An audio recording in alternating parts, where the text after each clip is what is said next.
is Into the Light by Ryan Mills. Thank you. Good morning. At 22 years old, I found myself taking night classes at a city college inside of a trailer. Less than ideal circumstances. I sat there in English class, surrounded by a motley cast of characters.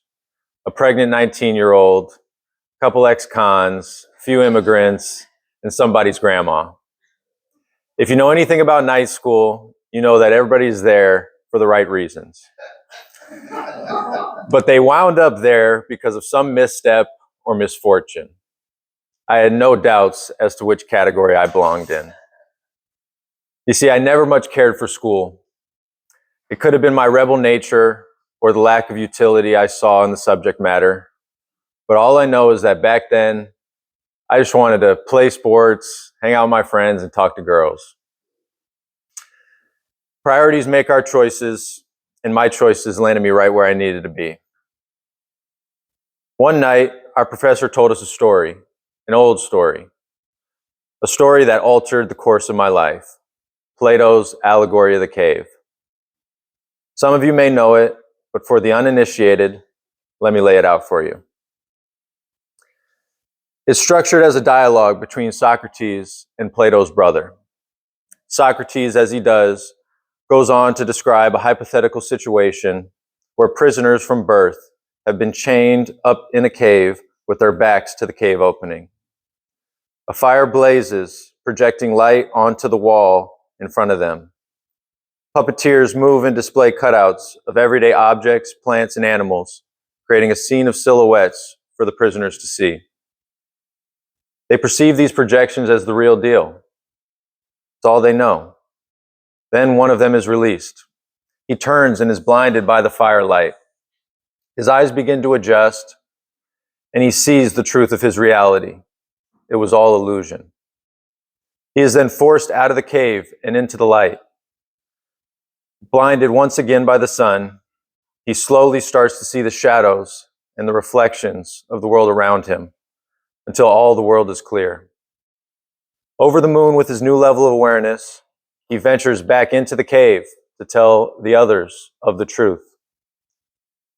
But the darkness overwhelms him. His eyes, now accustomed to the light, can't make out the world he once knew. He tells them about the outside world, but they laugh at his blindness. They see his tales of a higher plane as insanity, and they move to kill him. Heady stuff. Now, there are many ways to interpret this story, and many levels ripe for analysis. But here I'll keep it simple and show how this story has worked on me. I left that class in a daze. Immediately, I felt I had been unchained and forced to look at the fire. But my priorities were still the same. So, blind I remained for a short while after that.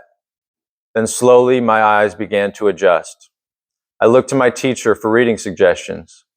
He gave me On the Road by Jack Kerouac. This was a big step up for me, as I had only read one book since elementary school. I never even cracked the textbook in high school or college. But I zoomed through it and felt the hunger for more. As I read, the world opened up to me. The world I once knew seemed shallow and illusory. I wanted to seek, explore, adventure. Inspired by On the Road, I took to my bike and exited the cave. That summer, I rode all the way from Wisconsin to California. The people, places, and the stories of that journey added fuel to my fire. I wanted more. But I still had 2 more years left of college, so I sought out to invigorate my classes with the awareness I'd gained from the outside world. But just like that prisoner going back into the cave, I couldn't see clearly down in the darkness. School was nothing like the infinite adventure of a cloudless sunny day, nor the beatific mystery of a moonless night.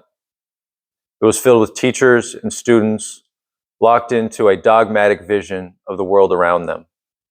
When I spoke out in class or asked challenging questions, the whole class gave me the side eye. So I resided to finishing out my degree without investing much into the culture or curriculum. Instead, I turned back to the vastness of outside the cave. For the rest of my 20s, I let my curiosity dictate my education. I read widely, adventured wildly, and loved madly. I worked all sorts of jobs too. I was a kayak tour guide, security guard, TV repairman, personal trainer, just to name a couple of them. I challenged myself physically and mentally. My ability to comprehend and synthesize ideas grew. My spirit deepened, and my soul took shape. I've since emerged from the darkness many different times and from many different caves, each time learning more about myself, this world, and the ultimate reality. I had received an invaluable education, but as I reached 30, a question began to bubble. What to do with it? Luckily for me, my good pal Socrates had a nugget tucked away. As he closed the dialogue, he said, "There must be a craft of some kind, which would be a most efficient and effective means of transforming the soul. It would not be an art that gives the soul vision, but a craft of labor. When I read that at 22, that craft seemed so amorphous to me. But after all the caves I've crawled out of, my vision is clear. The craft to transform my soul is writing. So now I labor away in yet another cave, knowing that there is more to learn. And let me tell you, that cave is dark, but boy, will that light be bright." Thank you.